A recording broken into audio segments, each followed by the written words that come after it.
and welcome to my channel. I am Andrea and this is Beyond the Pink Door. So what a week it has been since my last vlog. So in last week's vlog I mentioned my new venture into selling fabrics.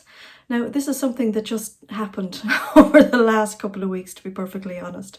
So if you follow me for a while, you know that I make Irish dancing dresses. That's my main business, and that has just stopped at the moment. So being a self-employed person, I am looking for ways of diversifying, because I know loads of people say to me, God, it must be great to be self-employed. You're your own boss and you can come and go as you please, and you know, you can start and finish when you want, and yes, you can do all those things, but I'm a self-employed one-man show, apart from a few friends who can muck in to help when things get busy, and my daughter, who is a great helper as well, and my partner, who's always there for support. But as a self-employed person, you put so much of yourself into your business. So as well as being the boss who is there to give out the jobs and give out the jobs to yourself when you're a one-man show, you're also the salesperson, you're the marketeer. In my business, you are the buyer, you are the seller, you are the problem solver, you are the accountant. You know, you're all of those things. And yes, you are your own boss, but when you're working on, say, a project for somebody, every new customer is your new boss. So yeah, I actually wouldn't have it any other way. I have tried working for people. I've had lots of experience in employing people as well, but I actually just I enjoy what I'm doing now. I enjoy being the one-man show, and I thrive on being busy. I don't like to be wondering what to do next. I really like to be busy. So I feel completely motivated and interested again, and I feel fulfilled now that I have something else to work on. So yeah, I don't know when the Irish dancing dresses will start again. I don't know. It's all up in the air at the moment, but I feel more settled now that I have something to keep me busy. And I am just so thankful to everybody for the comments and the emails and all the feedback I got last week from the vlog and for the website. I'm so thrilled. I was so nervous launching those fabrics on the website, because they're all fabrics that I've chosen myself. They're all ones that I love myself. They're all, I suppose, my own personal style. And like, when you're doing something like this, you don't know if anybody's actually going to like them. You don't know. Just because I like the fabrics, it doesn't mean that you guys are going to like the fabrics. But yeah, loads of the fabrics have actually sold out already. Now, to be honest, I didn't have massive quantities of any of them, because this is just something I'm trying. And I thought, well, if I don't have massive quantities, then I'm not at a massive loss. But I'm a great believer in nothing ventured, nothing gained. So yeah, I don't ever look on things with regret of, oh, I shouldn't have done that, I shouldn't have tried that. I don't want to be one of those people who in years to come kind of say, oh, I should have done that, I should have tried that. Yeah, so yeah, look, if it doesn't work, it doesn't work, and you move on to something else when you're, yeah. So anyway, I have very little sewing to show you this week that I've done, because as well as being really busy cutting fabric and sending them out, and I think I spend most of Monday and most mornings this week now cutting off fabric, folding it, learning what envelopes to put it into, what way to package it best. And I think most of the deliveries have arrived at this stage, and I'm really pleased about that everything got there safely. And I've had messages to say that people have enjoyed getting the deliveries and opening them, and they're happy with the quality. Now, I'm happy with the quality of the fabrics as well, and I feel that I wouldn't sell anything that I wouldn't be happy with, and I'm testing everything, and that is the truth. I think I've tried all the fabrics at this stage. So Yes, very little sewing got done for myself this week, as well as the website taking off and all the fabrics being sent out. Our government made it mandatory to wear face masks in shops and when you're out and about. So the face mask side of the website was very busy this week as well. So I have spent most of the week cutting and parceling fabrics, which I was so excited to be doing, and also making and sending out face masks. So I I conscripted the help of my daughter and my partner this week as well for putting the elastic in and packaging and labelling and getting everything to post. So it's been a heck of a week. It's been so busy, and I have felt it has been so rewarding. So I got as far as cutting out my fringe dress that I spoke about last week, and I cut it out in this fabric that I had on the website, and I think it was the first one to sell out, so I was very glad to have cut off a little bit for myself. And yeah, I've got as far as cutting it out. That's it. So this week I will get more done. Now I've reordered the fabric because it really is gorgeous. This one has a navy background. It's a very dark navy background, but I also ordered it with a black background, and I also ordered it with a white. So yeah, that'll be it hopefully this week. I'm dying to see it in the other two colours. I've reordered a few of the fabrics, and I've reordered some new fabrics, so I can't wait. Can't wait to see all of those, and I can't wait, of course, to try them out as well.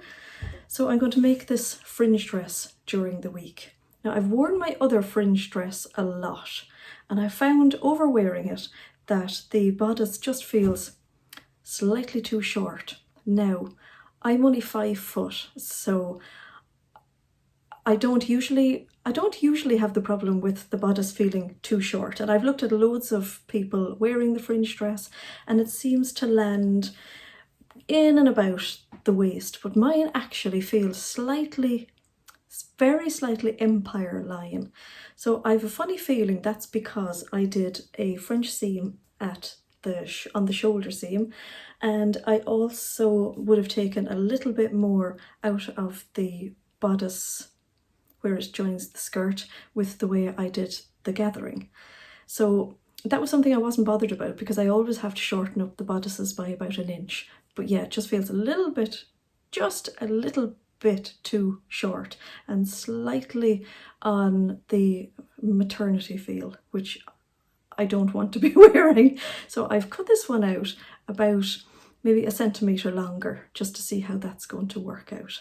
But overall, I adore the dress, just absolutely love it. And I am thinking now, and I'm holding on to this fabric. This is the beautiful art gallery fabric that I got quite a few months ago. And the problem is that I actually love it so much that I'm afraid to use it, which sounds totally and utterly ridiculous because I looked and searched for this fabric. And now that I've got it, I'm afraid to use it because I love it so much. Now, I know that's totally ridiculous, but I know you can understand that as a sewer. So I'm thinking of making the fringe dress because I really, really like it. Because I want to make this into something that I'm going to wear a lot. I don't want to have this as a dress that gets put in the wardrobe and comes out for special occasions. There's no point. I love the fabric, so I want to wear it. I want to wear it every day, and I like the fringe dress. Now I also really like this dress that I'm wearing today, and this is the shirt dress. So this was a free pattern in the Simply Sewing magazine, and I really like this dress. It's got an actual sleeve, and it's got the little lapel things here for the buttons down the front, and I just wear it with the belt. I don't have the belt tight because I just can't bear that, but I really like this as well. So I'm humming between this and the fringe dress. Now I do have 2.5 meters of this. So I am thinking I could possibly squeeze both out. I don't know. I made my fringe dress out of a remnant of fabric my last one out of a remnant of fabric, and I don't think this one took an awful lot of fabric either, so I'm going to try it. I'm going to lay out the 2.5 meters and see how I get on, because there's a little collar on this and there is a facing piece for the buttons, and I could put that in a contrasting colour. We'll see, but I really want to use that fabric because I love it so much and I want to be wearing it. I don't want it hanging in my fabric wardrobe. So that's a plan. And the other thing that I want to show you is the jacket. So last week I wanted to tell you about the jacket, but my daughter was actually wearing it. So here it is. This is the Style Arc Stacie jacket. Now I think, yes, I actually said it was the Stevie jacket. Now, and I may have those two mixed up, but I will write it here, whichever one it is. I'm just getting mixed up between the Stevie and the Stacie. This is the fitted jacket, and the other one is a very boxy jacket. But I will put a link in the description box below. So this is her jacket. And I just want to show you just some of the few little bits that I added to it. So I did the contrasting facings out of this lovely calf facet fabric. I overlocked on the inside in a pale pink, because that was actually on my overlocker, and I thought, oh, doesn't that work really nicely with the calf facet fabric? So I made bias binding from the calf facet, and I used the bias binding around the edge of the collar. I couldn't quite figure out by the instructions what way they wanted me to do the collar, and to be perfectly honest, I skim the Style Arc instructions and I kind of make my own way with them anyway. So I muddled along and I put the facing there, or not the facing, but the bias binding, because I thought it was lovely. And I added a little label as well saying made with love, because I made it for my daughter and I obviously made it with love. I faced the back of the collar with the fabric as well, and I faced the little pocket flaps. Now there's no actual pockets in this jacket, but it's very fitted, and my daughter said she didn't actually miss the pockets anyway. I also bound the armholes because I just thought that was a lovely finish. This is a size 8.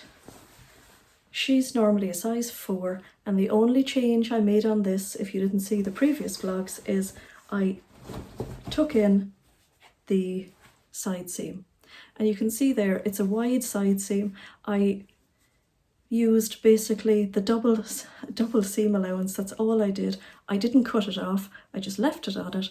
I did a few little snips just so that it would iron better. And that's the only change I made to it, and it fits her like a glove. She loves it. I used jeans buttons, so they're the ones that you hammer in. So I used the awl to push a hole through the fabric, and they have just a little back which has a nail on it, and then the front button, and I hammered them in. On the pocket flaps, I did the buttonhole, but I didn't open the buttonhole because it's a non-functioning pocket flap. I just whacked the button through the middle, that's all. So that'll stay nice and flat. And we put a contrasting cuff on it. So that's all I did with that. Was I cut a facing to the shape of the end of the sleeve and sewed it on. So there's a sewing line here through the 2 layers. I folded just a little bit of the denim over so the facing isn't right on the edge, because I just thought that was going to be the place it would get very dirty. So she can either wear it down and there's no sign of the facing, or she can just fold it up and it can be, you know, slightly shorter. And that's actually the look that she really likes. So this was a great success of a jacket, and she has worn it quite a bit. It seems to go with everything. It's just amazing. And the calf facet fabric just has so many colours in it that, yeah, it goes with everything as well. And the other thing that I wanted to show you was, this is a jacket, or this is a dress, obviously. This is a dress that my daughter made a couple of weeks ago. Now, this is one of the fabrics that we have on the website as well. It's called In the Garden Viscose.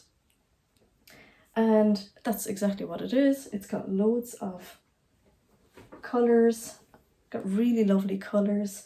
She particularly liked the daffodil on it. It's a very simple little wrap dress. It is Simplicity pattern 8608. That's the one there. It's a very, very popular pattern. And we made a little modification to it. We made view B with the sleeves of view A, and then we changed the skirt. So the skirt, as you can see, has like I think it's a faux wrap on it. But what we did was we actually, just lift it up. We actually cut the fold over, the flap over the front panel. I don't know, what would you call it? The curved panel, we cut it twice so that it's like almost like a tulip front to it. And it's actually really, really nice. That was her idea. And we used the lovely multicoloured overlocker thread that we got from Anne-Marie in the Crafty Studio. So this is the neon overlocker thread. Oh, I see a little pull there. So she did it herself. She did the overlocking on the edge of the sleeves and on the skirt. And the plan was to turn them over and hem them, but she actually really liked the look of the overlocker thread. And so, yeah, we just left that as the edging. So she's worn this a few times and is very proud of her make. It's really lovely. I wasn't crazy with the way that you put the elastic in here. So you make a channel basically from where you join the bodice to the skirt. And I don't really like that. Because it gets very bulky, so you basically have to use like an inch of a seam allowance and make a channel out of it and then poke your elastic through. And because you have some extra seams, you have your side seams and you have the fold over seam here, it got really messy, and the safety pin that we were using for the elastic got stuck in a few places. So we took that off and I put a piece of bias binding and we slotted the elastic through that, and that was much, much better. But yeah, it does feel quite bulky there, but yeah, she really loves it. And it's gorgeous with the jacket.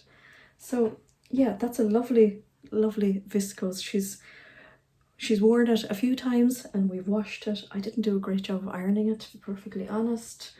But yeah, that turned out really nicely, and I'm glad she's got some wear out of it. And I think that's about it sewing wise for this week. It's been a heck of a week, as I say, parcelling off fabric orders, which has been an absolute delight. I have worked on the shipping. I've had the whole week now to see kind of, what's being bought and what I'm sending and the different weights of packages and stuff, and I've absorbed a lot of the cost of shipping because I didn't do it right. But yeah, it's a learning curve, and you know what, I'm really enjoying it. So I think I've sorted out the shipping. It's really a matter of a bit of a compromise, isn't it? So I don't mind absorbing the cost of shipping, but I definitely do not want to overcharge people for shipping. So what I've done is I've worked a flat rate for Ireland of €6.50 and a flat rate to the UK of $8.50, and I've also added some other European shipping and some USA and Canada shipping. I can't add Australia and New Zealand shipping at the moment because Ireland is not shipping to Australia and New Zealand and a load of other countries. And I found that out by looking up our Unpost website. But I also asked in our local post office, and I was basically told that there is no way of getting parcels basically to Australia at the moment, that the aircraft are not flying to handle post. So yeah, we'll see. So what I have decided, yes, as I say, I've done the flat rate of shipping to Ireland and the UK, and what I'm going to do is if the flat rate is more than what I'm charged, I'm going to refund it back. So I think that's the easiest way. I don't mind if it costs a little bit more, I will absorb that, there's no problem. But yeah, I think that's the easiest way of doing it. I'm happy with that. I hope that everybody else will be happy with it, but there will definitely be a refund. So if you see your parcel arriving and you've been charged £8.50 and the post stamp says £5.50, you will get a refund of the difference, apart from the packaging costs, of course, as well. So yeah, it's a learning curve, but I'm really, really enjoying it. I am not a computer literate person, and a lot of people have actually asked me about the website and how I set it up, and I think that's something for maybe another vlog. I don't want to turn this into a website vlog.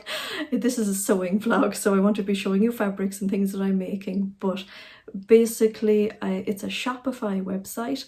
I got very lucky with a 90-day free trial, and it's just worked so easily. There's lots of helpful links to click on if you're having problems with things, and I've just found it so enjoyable, actually, because I love learning new things. So even though the computer frustrates me as much as maybe the sewing machine frustrates me when it's skipping stitches and, you know, doing silly things like not sewing viscose jerseys and things, I always find that, you know, if something isn't working for you, you walk away and you revisit it another day where your head is clear. And you also, it's very important to identify the time of the day that your brain works more efficiently. And I am most definitely a morning person. So if something needs to be done and I have to concentrate on it, it happens in the morning. There is no point in the evening. It just won't happen for me. And yeah, I've learned that over some years. My daughter is an evening person, so what I've done with the face masks during the week is I have ploughed on with them in the morning where I work efficiently, and I've left the packaging for the evening for when she works efficiently. So yeah, I think once you figure out when your brain works the most efficiently, that's when you need to do your work. So that's what works for me. So that was quite a ramble of a vlog, and I hope it wasn't too boring and rambling. But yeah, the biggest part of today's vlog is to say thank you to everybody who gave me so much support during the week, who commented on last week's vlog and gave me such encouragement and such great feedback, and thanks to everybody who emailed me through the website as well, and just, you know, gave me a few ideas and things, and thanks to everybody who bought fabric as well off me. And I can't wait to see what everybody makes. As I say, I have some of the fabrics reordered, and if you want to keep up to date with my fabrics coming in and out as well, give me a follow on Instagram. I'll put my link down below, and then you'll be able to see things, you know, you'll be able to see when I'm doing little updates of what's coming in and what's going out and things. So yeah, thank you. This feels like an Oscar speech, thanking everybody, but I really do mean it from the bottom of my heart. Thank you so much, and thank you for watching. And if you watched to the end of all my rambling, you deserve a special medal. So thank you, and I will see you in the next vlog. Bye bye for now.